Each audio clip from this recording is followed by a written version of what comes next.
मोर प्रिय भाई भाई माने ईश्वर इस्राएल को देइथिबा नूतन चुक्ति आमर प्रभु जीशुख्रीष्टर सहित जीवंत एवं व्यक्तिगत संपर्क माध्यम आज अनुभव करिपारिबा आमे जो माने प्रभु भरोसा रखती से माने तांको प्रेम दया पाई सबुदिन पाई अंशीदार हुंती।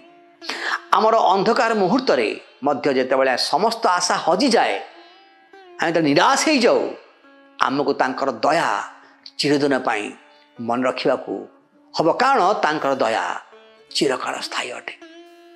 आमर अंधकार मुहूर्त आम जीवन राजत्व करे जो आम जीवन समस्त आशा हजि जाए से समय केवल गोटे मात्र भरोसा जहाँ तांकर दया चिरदिन पाई कारण तांकर दया चिरकाल स्थायी अटे।